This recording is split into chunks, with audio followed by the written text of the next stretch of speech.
Hey gang, coming up on our Finding Better podcast, Nell Debevoise Dewey is joining me, and we're going to talk about something we've never talked about before. When we talk about finding better, it always seems like it's always additive, right? We have to do more, we have to perform better, we have to look a certain way, we have to meet higher expectations.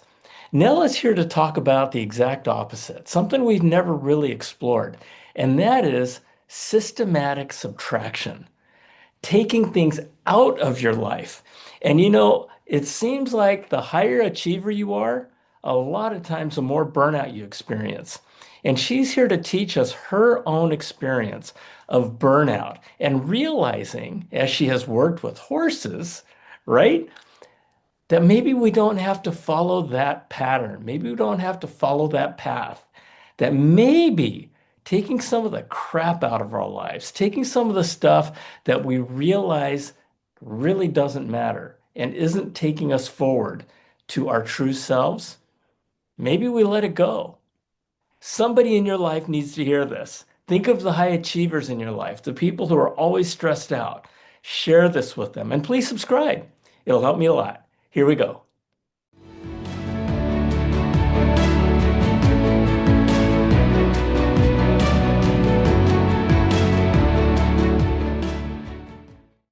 Hello, hello, hello, and welcome back to our Finding Better podcast. My name is John Suzuki, and I am your host. And this is where we share real lived experiences and wisdom. It's not about opinions, it's not about theories, it's not about academics, it's about stuff that we've done. Because, sometimes the best path to success is to follow in the footsteps of others who've been there and done it, right? So, today, we're going to have a really cool conversation. My guest today is Nell Debevoise Dewey. Okay, long name, but amazing person. All right, so Nell is a subtraction strategist. Okay, a subtraction strategist. Let that sink in for a second. Okay, so she helps people find success that feels as good as it looks. And somewhere along the journey, in this podcast. We're going to talk about horses. So it's good. Okay. So Nell created this concept called systematic subtraction, which she created from her own personal experience with burnout. And during that process, her realization that the hardest working and the most capable people, who are often the ones who had the strongest values and the biggest sense of responsibility, were also the ones who were the most depleted, right? Every day required more effort, more productivity, more work. And at some point in time, that approach leads to diminishing returns and just doesn't work anymore. Some of you guys you might have already experienced this. So we're going to talk about her experiences, Nell's experiences with systematic subtraction and how it can apply to your life for you. And her promise is that you're going to leave this conversation, and I'm looking forward to this, with a sense of relief, with a sense of a little more clarity, and motivated not to do more, but to feel empowered to let go of what's quietly draining you and reducing the overwhelm without adding to your workload. How does that sound for a value proposition? Nell, welcome to Finding Better. I mean, you're welcome. So good to be here, John. Thank you so much for that very kind and spot on intro. I really love your Yeah. framing of the work. I'm excited for the conversation. Well, it's wonderful. And I think it is especially relevant these days, right? Where technology and artificial intelligence, it is enabling greater productivity. I mean, we're going to talk about all this stuff. So, okay, again, folks, the value proposition is you're going to feel motivated, to feel empowered to let go of what's quietly draining you, right? Without adding more to your workload and feeling Motivated to better. do less. How good is that? How fresh is Yeah. that? We Yeah, are just not that giving you one. more habits to stack. Like Exactly. We're going to permission. give This you is less. permission to do That's less. perfect. That's perfect. So the wow. So this is the first episode where my guest has said, I'm going to ask you to do less as a result of this. So, all right, now tell us a little bit about your story. And what led you to shifting into what you're doing today? Mm. So, when I was 12, I found my purpose. And, we may have that purpose conversation at some point down the Absolutely. road. But for now, I'll just say that I moved from an underfunded inner city school district to a nationally recognized suburban school district that launched me off to Harvard and all the hallowed halls that I've since studied and worked and learned in.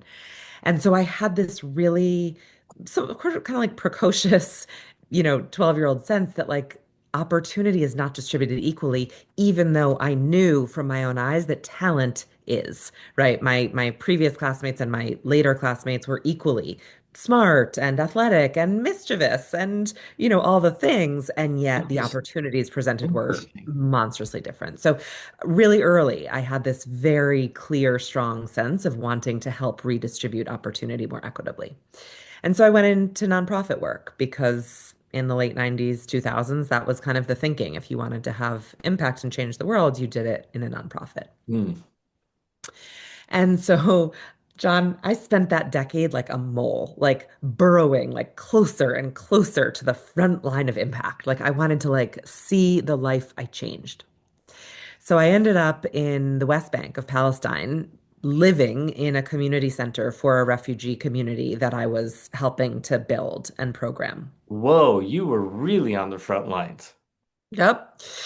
And Wow. aligned. Okay. Like, these refugee kids did not have a lot of opportunity, but they had all the talent and smarts and curiosity and creativity that any kid Yeah.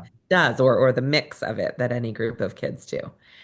And so the work was really purposeful, really impactful. I was on fire. I felt so lucky to be doing it. And then my father died of brain cancer Oh. at 54, Oh. and I didn't go to the Oh. funeral. Oh. Okay. Is that a whole nother story? That's kind of the story. I didn't Okay. go. I didn't choose to take the time or money to get to California from Palestine. I was too busy. They needed me there, the mission.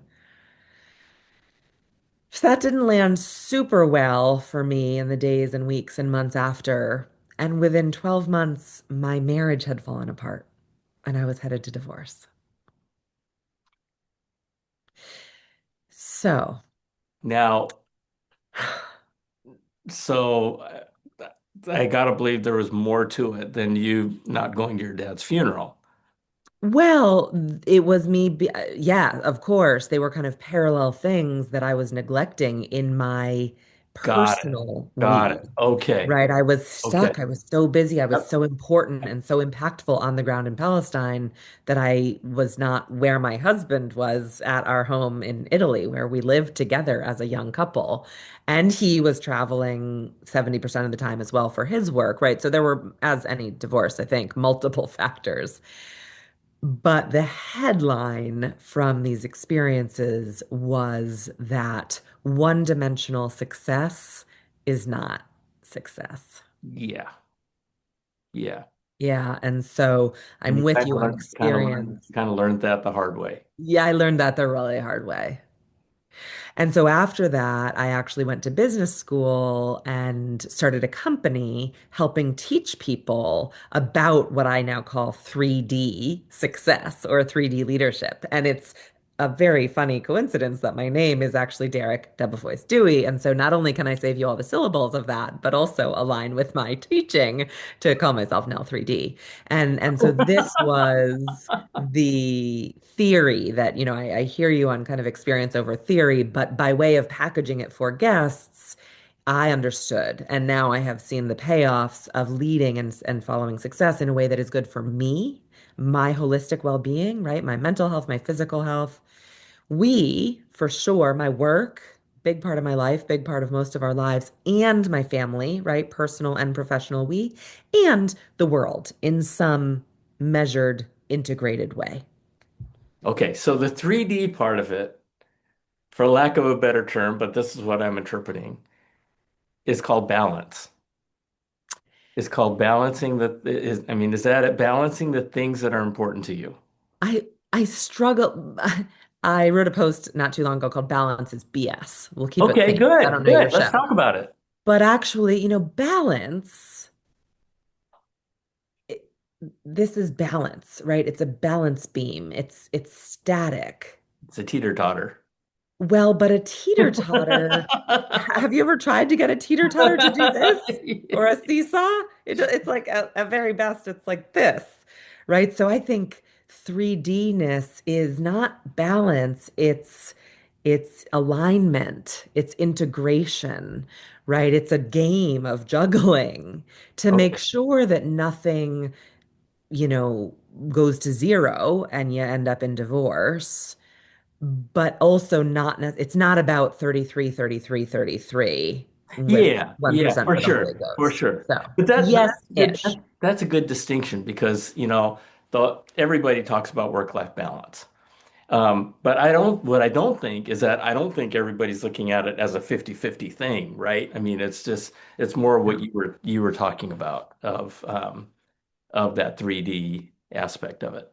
And I think it's an important distinction that I attach to because it's not just that balance is too hard and kind of unattainable and it creates this pressure, right? So it's not just about letting go of it because it's hard and reframing as something more dynamic, but there's also a real upside.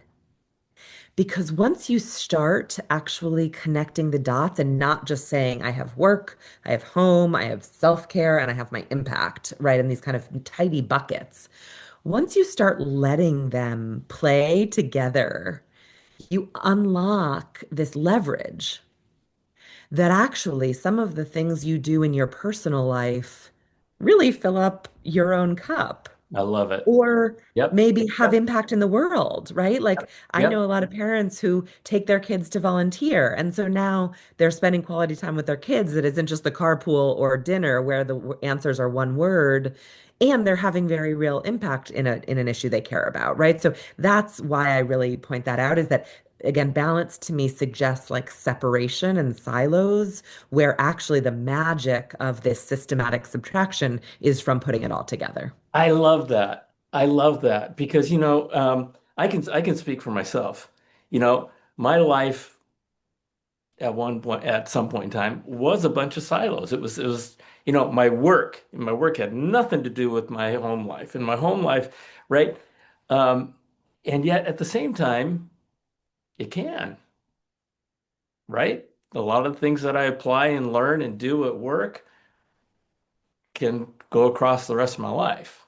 And so that's really cool. I like And how you if you, bring can I that. ask a question and push back a little bit on that? I know I'm not the interviewer, but what is that real? Is that true that they didn't touch each other? Like if you had a fight with your wife or your kid, did you show up as the best leader you could Of be at work course that not. day? Of course not. Right? No, I mean Right. especially work falling into personal. Well, or that way.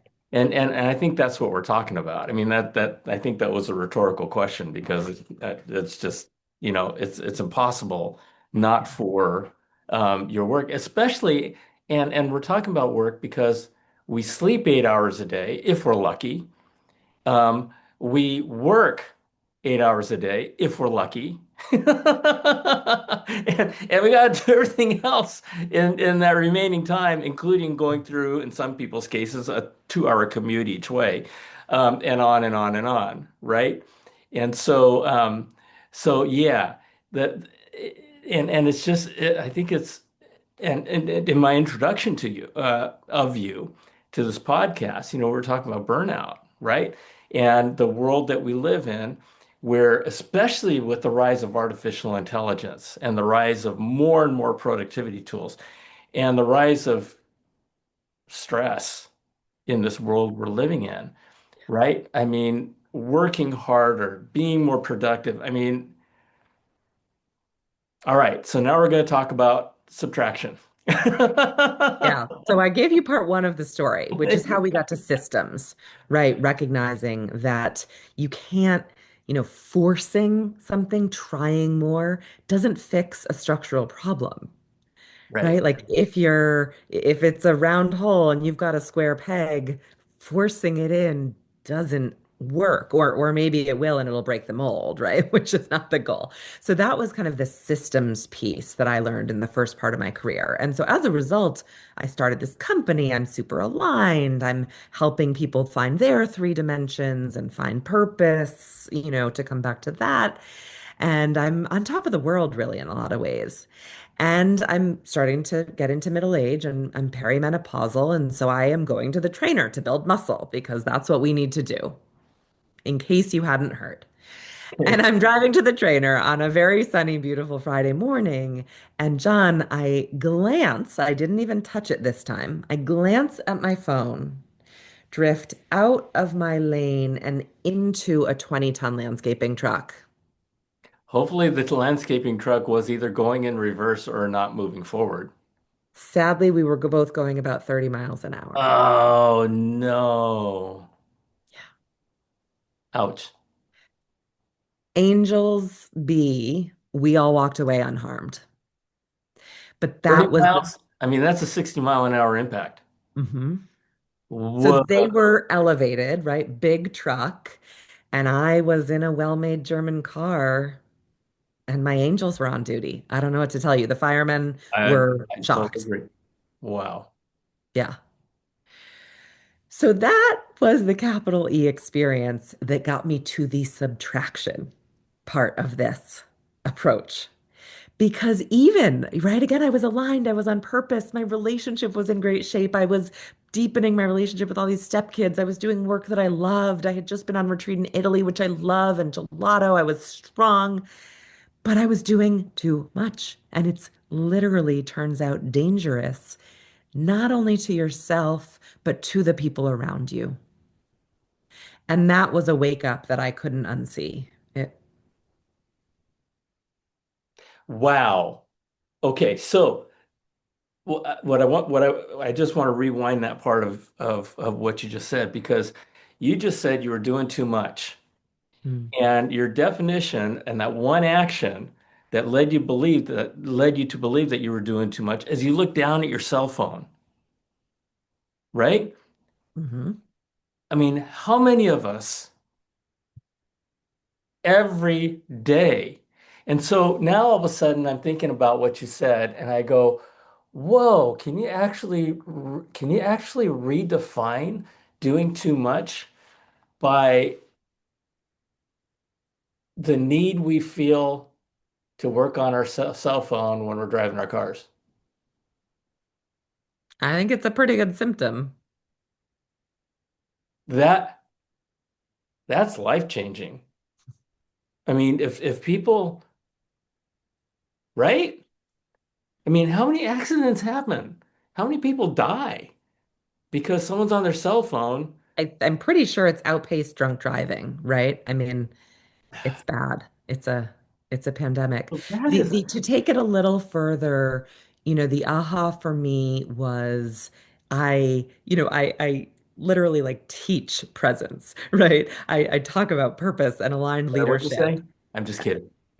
Got something else going on? We teach presence. Sorry, go ahead. That's good. I teach presence, right? And so in every session I do, I like lead a grounding and but I wasn't giving life and driving, which like arguably is the most physically dangerous thing I do in any given day as a knowledge Right. worker, right? There's not a lot of high stakes activities I'm doing. Like someone hates my blog, it's not really the end of the world.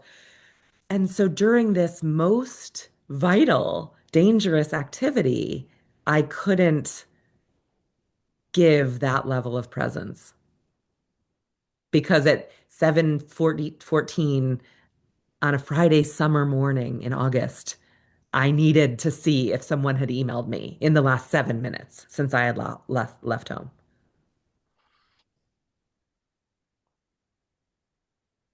So how do you get people to personalize that story? So here's the thing. I mean, there are myriad, right? I'm sure we all could list the guy who got cancer, the woman who lost her partner earlier than she thought, the person who got laid off and was kind of at a loss for a new career, right? These impacts, these shocks are come in all flavors and are part of human life, right? So listeners may have had their own or may have seen one very close.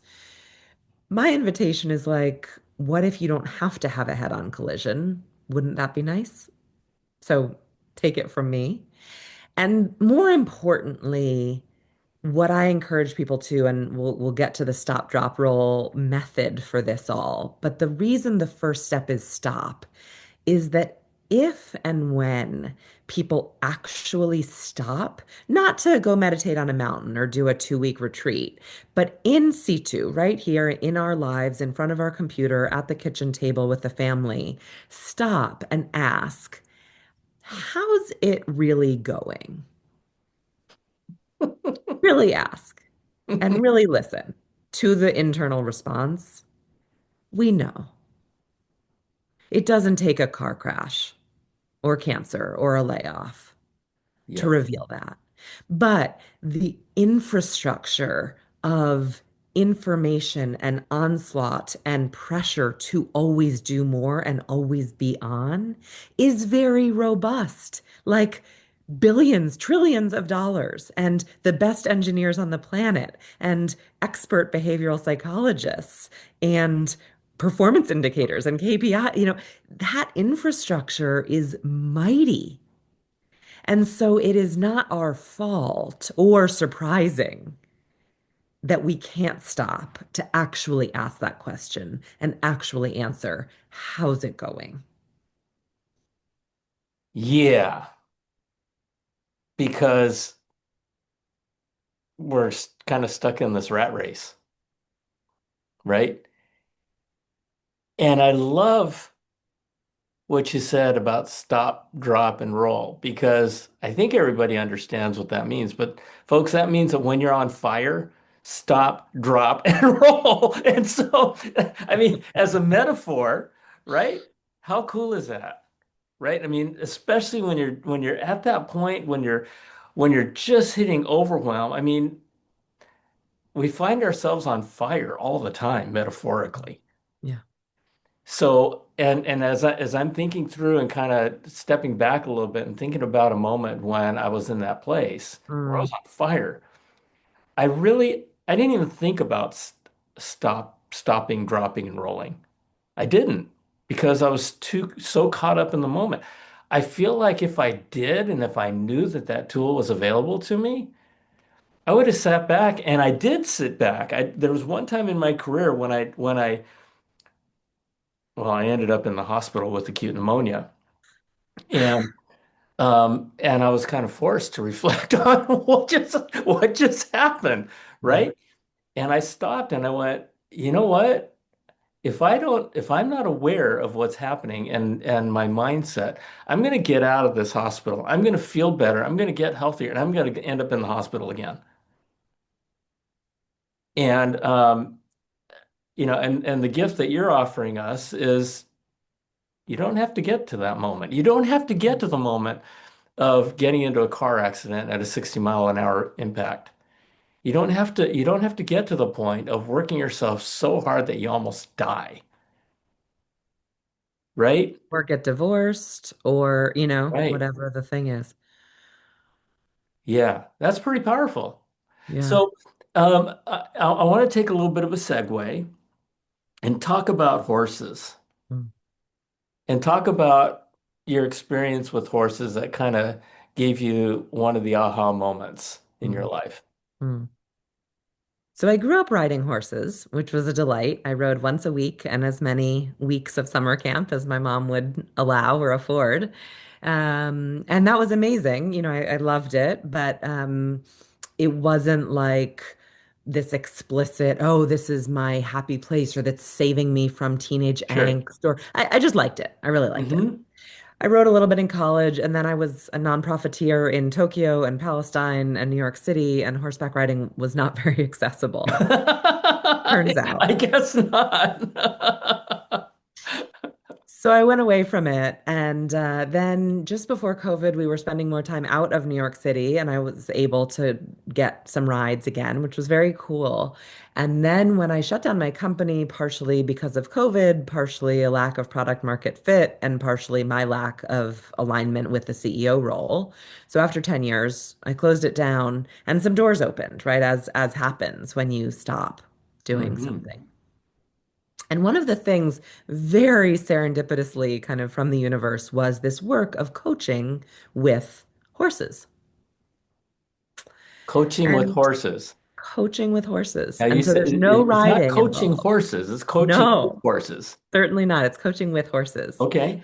And the important shift here was that all of a sudden I was getting to be around horses, which I still loved as I did when I was a kid, but it wasn't in kind of an instrumental way where I was using them as a hobby or as a vehicle to carry me over jumps, right? Where I kind of had a destination that I was telling them.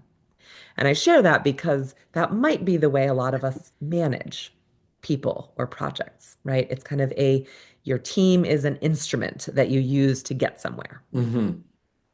In this coaching with horses became my collaborators. So Okay. together we coach leaders and people who control culture and who control capital to lead more humanly, more sustainably.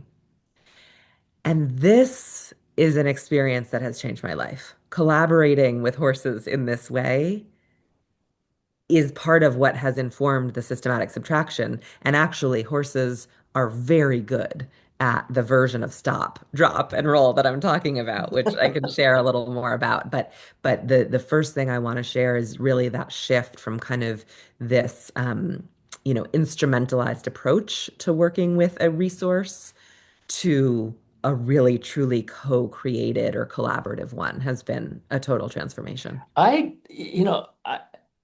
That is cool. I've never done it. I've never seen what you do. I've never participated in one of your sessions, but I Mhm. know to the core of my being, you have to be present when you're with a horse, Correct. right? I mean, those are big freaking animals that can either throw you off 20 feet in the air or can crush you underneath their hooves. And you know, if you're not being kind, if you're being stressed out, it'll feel it. It knows it, right? Absolutely. If you're not being present and if you're not being human with humanity, it knows it. And here's why, which I think is important because it really brings it to earth. So horses, despite being large and being able to really do a hurtin with one of their hoofs, which Uh-huh. I don't deny, Yeah. but they're prey animals, Right. right? So we might feel a little scared because they're big, which is wise, but actually they're prey animals. So they move through the world concerned about a mountain lion, primarily, or cats Yep. attacking them and eating them, or their young, or whatever it might be. And so, what they can do evolutionarily, not because they're good leaders or they went to a professional coach, but because evolutionarily it's been required for their survival, is that they can tell the difference between a mountain lion who's over at the creek drinking water because the mountain lion too needs to drink. And as a predator prey pair, they live in the same ecosystem, right? By Right. definition, they're around. Versus when that mountain lion is pretending not to be around because it's planning an attack. Hmm. And so horses have a evolutionarily evolved sniffer for inauthenticity because that's the only way they can survive.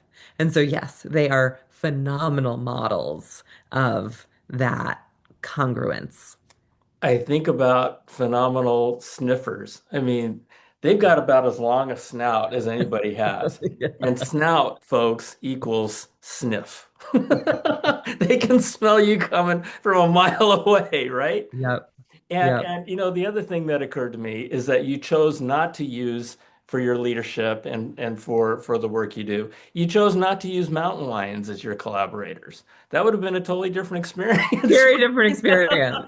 Very And different experience. yet, metaphorically, You can, I can think of people who manage like mountain lions. I'm sure you can too, Fair. right? Yep. I think, And yeah. the other really powerful lesson, arguably the peak lesson from horses, because they're prey animals, is energy conservation.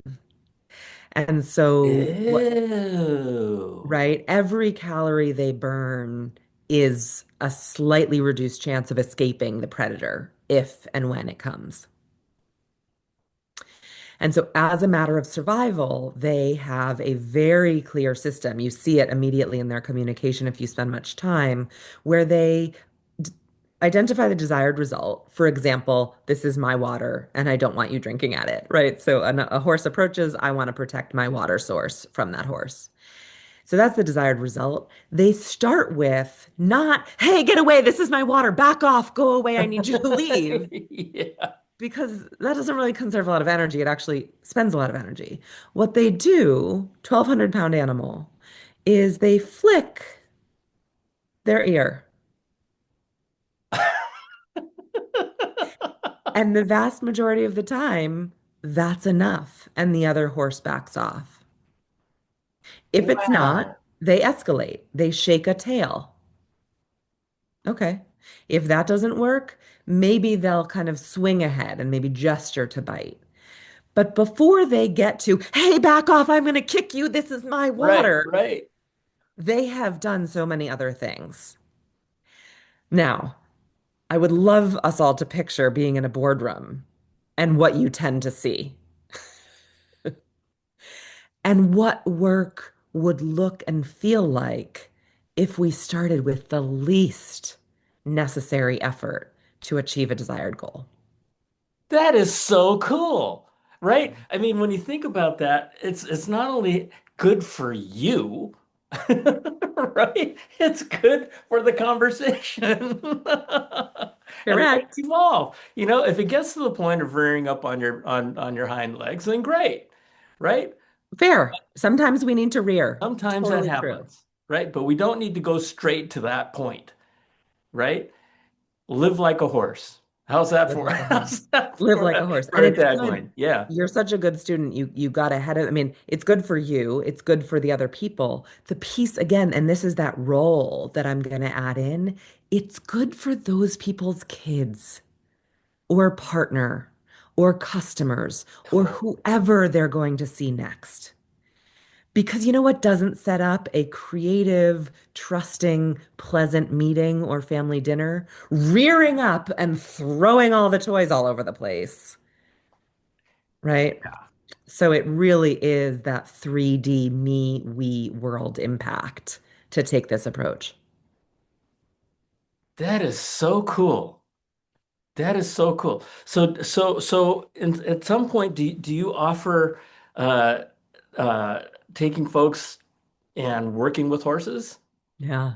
Yeah. That is It, so cool. it's the most kind of profound version of the work, right? I mean, I do keynotes and this stuff is actually pretty easy to understand once you think about it. So that works and people get it and they make it their own. And sometimes then we do a workshop and you kind of dive into it with the team. And that's really cool because you start to like, you know, but when we get to go into the arena and be with the horses and like feel it, Oh, totally. it changes Oh, lives. totally. You know, some people don't realize how big horses are until they're standing next to them, right?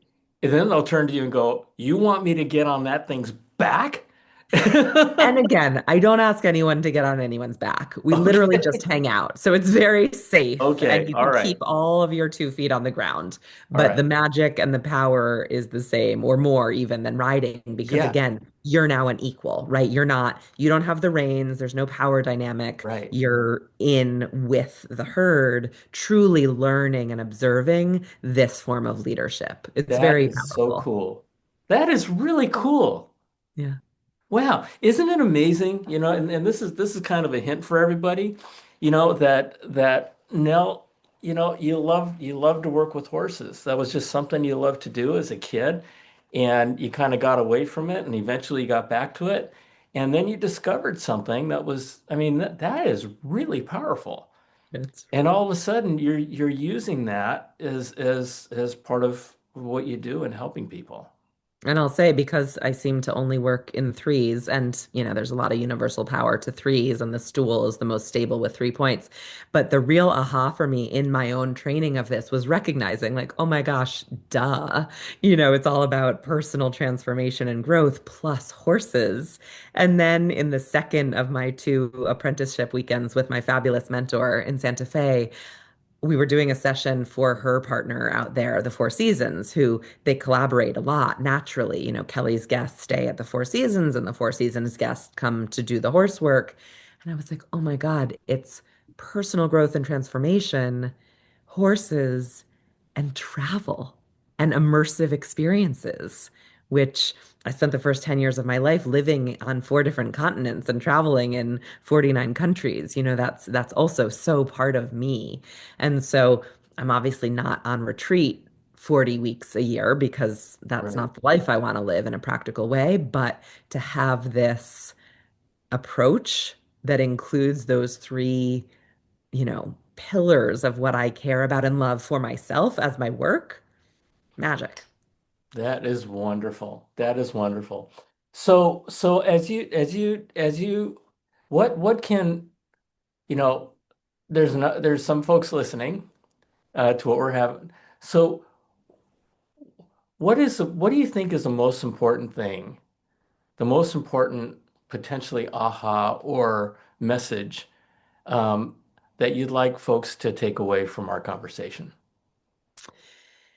The kind of idea piece is just remembering that we're part of a system.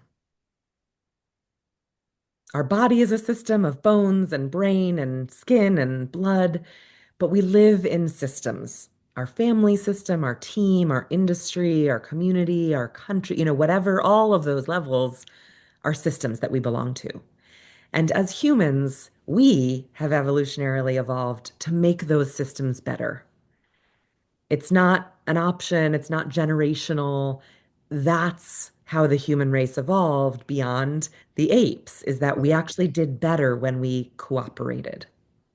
And so just remember that.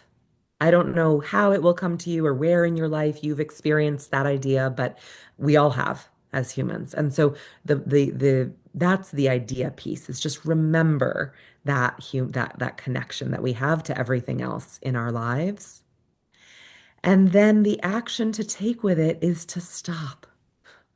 Don't worry about dropping or subtracting yet, but just take 30 seconds before you open the inbox or 30 minutes over a dog walk or a bike ride. But stop and ask yourself and let yourself listen to how it's really going in the context of being connected to all these systems. Because I know that people who are listening to a podcast called Finding Better are doing their best. And I would suggest that if you're honest, there are some things that aren't going as well as you had hoped. And the permission now is to recognize that that doesn't mean you have to do more. It means you get to do less. But we'll get to that later. Just first stop and listen so that you don't have to crash your car or get divorced or lose your job. You can redirect right here just from realizing that simple fact that maybe it's not going quite as well as you thought. As you were just talking, I felt my blood pressure go down. It's like it's okay. It's okay. And when you're in it, like you said, just stop and just ask the question, how's it going? How's it really going right now? I mean, that's and let you and don't deny yourself the answers. The answers are going to come, right? You know, I think about those heated moments that I've had in my life, and I think about if I had, I've never punched anybody except in martial arts, right? I mean, but that's what you do when but I've never punched anybody. But I think to myself, when my blood pressure gets up and it gets to boil and I have lashed out at people. At those moments, had I thought about in my mind taking that energy and punching a horse, I probably wouldn't have done, I probably wouldn't have lashed out the way I did, right? Because I would have been like, not a good idea. A And you good know what? idea. Every time I've lashed out, I don't think there's an exception. It was not a good idea. I So love that. That is the first time I've gotten that metaphor, that extrapolation of the work with horses. So I appreciate that. I'm going to remember I that. That's love very, horses. I love it's horses. There's this ranch called Flying U Ranch, and it's up in Canada, about, I don't know, 200 miles north of the border. And gorgeous. it's a place where you could take a horse, and it's on 3,000 acres, and you just go for the day. Yeah. Hopefully, you know how to ride a horse. And but it's They're just hoping so beautiful, too. huh? They're hoping so too. Yeah, Yeah. exactly, Yeah. exactly. But again, that's where I learned that whatever Cool. stress you got going in your life, that horse knows what's going on, right? When you're riding that thing, it can feel every fiber of stress that's going through And it you. can feel it. I mean, you mentioned Yeah, blood pressure. So just to bring biology into this, which is real, hearts have electromagnetic energy that they, as the waves that they put out. Well, our heart weighs about half a pound. Horses weighs about 9 pounds. And so if we can feel each other when we're in the same room, right, in a few feet of proximity and conversation, they can feel us about 20 times greater distance. interesting. And so it's not like, oh, they have vibes and they feel me. They feel my waves. They feel the higher blood pressure and the beating of the heart of fear, right? That's not like symbolic or woo-woo. It's quantum, physics and the reality of wave energy. Oh, you know what I just thought of as you were just saying that? Is that if all of a sudden it feels you fearful and it's a prey animal, that probably isn't a good combination. So Correct. before you get on a horse, chill. Right?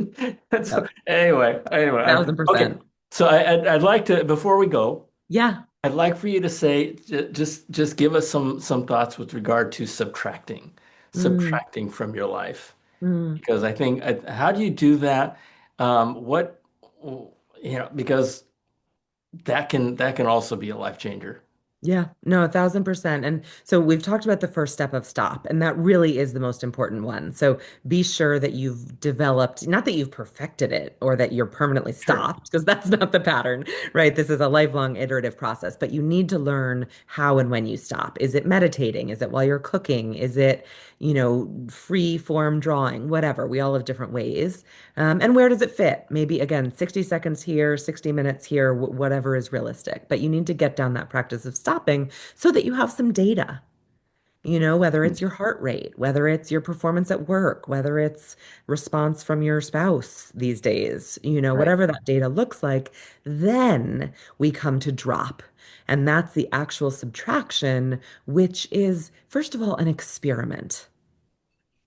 It's not like I'm quitting the gym. I hate it there. I'm never going back.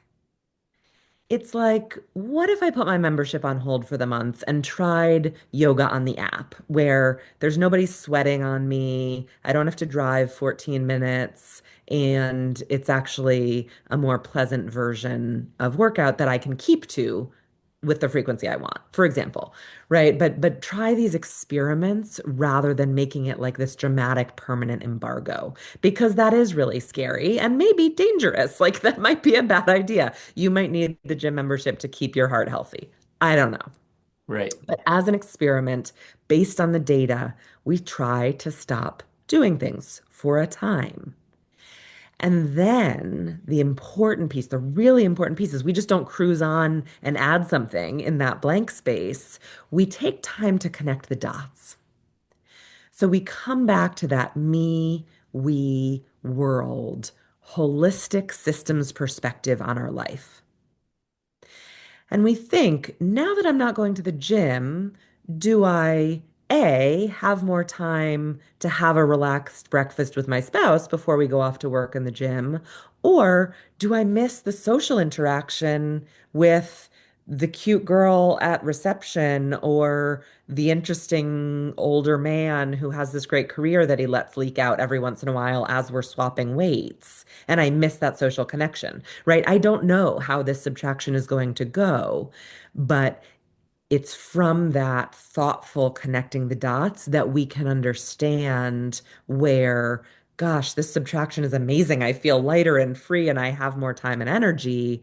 Or, gosh, that was important in a way I didn't realize, and I need to pick it back up and make it work.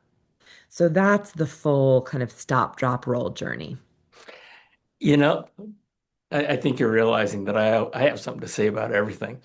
But as you were talking about that, and I was thinking about myself, and I was thinking, okay, so I'm gonna let go of that gym membership, or I'm gonna pause on the gym membership. And I thought to myself, and I'll be able to work more, right?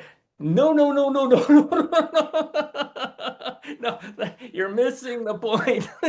It's subtract, not add. And so you got to be careful. I'm laughing at that. I'm laughing at myself, but that's real. It's very real. And look, it's not. I'm not Tim Ferriss with the 4-hour work week. I'm not trying to Right, get you right, right. down to 3 hours of commitment so that you can watch Netflix and chill for 10 hours a day. People who are finding better, the women that I work with and men who influence capital and culture are not looking to check out on the beach for 15 hours a week. Right, So right. there's two pieces to it. One is that the vast majority of us are doing too much. We're not sleeping enough. We Amen. don't have white Yes, space to ma'am. be creative and think big. We're not taking good enough care of our mental and physical health. We're not as in touch with relatives, so we're doing too much in one dimension. But then the second thing is also there are important things that we deeply care about that matter a lot for the people and the outcomes that we care about happening that we are squeezing out for the urgent but not important things. I love that. Yep, you're right. You're right. And that I take it that you just got that from Stephen Covey. Eisenhower Urgent, Matrix, love ur him. yeah. Totally. If it's urgent and important, Do yes. it. If Worth it's time. urgent but not important, eh. If it's not important and urgent, eh. What's the other one? And not Not important important, and not not urgent. urgent, for sure That's get out of your easy. life, right? But the dangerous one is important and not urgent, right? Because Yes. that You're right. infrastructure we talked about, Yes. urgency Yes. has an infrastructure. No, you're And so right. we have to build our own internal infrastructure for the important And because it's that's what determines and the quality of a life. yeah, in addition to the infrastructure, it's got an entire culture behind it, Totally. right? And folks, we before we started this interview, Nell and I were talking about choices, right? And we get so caught up in moving forward because of this infrastructure, because of this culture of you got to do better, and we live. And literally, and this is I'm just going to say this, but I'm not going to go into any depth about it. But this is one of those things where I talk about that we live based on the world's expectations of us, as opposed to our expectations of ourselves, and giving ourselves to the world. And I heard somebody once say that that the difference is living outside in or inside Mm. out. Hmm. And I encourage folks, if just those words resonated with you, stop, stop, right? And subtract, don't add. All right. Well, This has been fun, huh? the point there is that it's just a natural law that we can only improve anything if there is available capacity. Think of the horse. Think of the horse. That's Conserve your energy and use it wisely. Yes, I love it. I love it. All right, now, well, listen. Close us out. First of all, final message. And if people want to learn more about you, where do they go? Yeah. So details first. Please come play in the 100-day subtraction practice. It's day 35, I think, but they're evergreen. You can start anywhere you want, and there's a quick little bite-sized prompt each day. Tuesday is stop, Wednesday is drop, Thursday is roll, and then we integrate over the weekend and process a topic. There's a daily song every day. So it's really powerful. It's been a total joy. It's been really instructive for me, and it's been really generative for people because this is a muscle to build against or in, contrast with the muscle of addition, which we're all very good at. And so I'll share a guest pass that people can get to that on my Substack. And really a genuine invitation to come use it, play with it, let me know how it's going. Okay, what's a Um, Substack? it's subtract to succeed. Subtract to succeed. Okay. But I'll send you a 90-day free pass because for now the practice is paywalled because that's one of the ways that I earn value for the work I do, but I don't want it to be a barrier. And so I'm going to Okay. share a free Wonderful. pass for listeners. I'm on LinkedIn. I'm easy to find because of my multisyllabic name. And then nell3d.com is kind of the home for my speaking and some of the background of the work. Okay. The closing thought is just that choice. What kind of a life do you want to lead? Do you want to be part of the urgency, infrastructure, and culture? Or do you want to live inside out and do the things that actually matter? Because it feels good and is good for you, because it's the only way to have an impact in the world, and because it's how you will model to your kids, to your team, to your friends and neighbors how to live. And so, on the days when it feels hardest to stop, ask how you want your daughter to see success and whether you want her or your son or niece, grandbaby to see a model of frenzied, always on, urgent first, or a Zen-like horse approach to doing what's really important. Think of your kids as horses, Also, I love that twist. Why right? not? Think of your Don't kids as punch them. horses. Don't punch them either. Yeah. And you know what? I wouldn't scream at a horse either. Nope. Not a chance. Bad idea. Right? And it's really really cool. Folks, it's all about finding better, right? And this has been just a wonderful talk because we always everybody thinks that you got to do more. You're constantly doing more. You're constantly learning more. And we're talking about just let it go, right? Let it go. And and take that time and energy that you let go and do something better with it. Bingo. And I've come to realize that part of the message of this is that finding better takes time, Mm, right? And subtracting from your life could give you some of that time. So with that, Nell, thank you for joining me. It's wonderful, wonderful, wonderful, wonderful. I appreciate this conversation. Folks are going to walk away with what do we say? They're going to walk away with a sense of relief, with a sense of clarity, hopefully. right? Your And blood pressure fell, so that's a win. yeah, yeah, that's right. And reducing overwhelm without reducing your workload and without adding more to your workload, sorry, and maybe reducing it.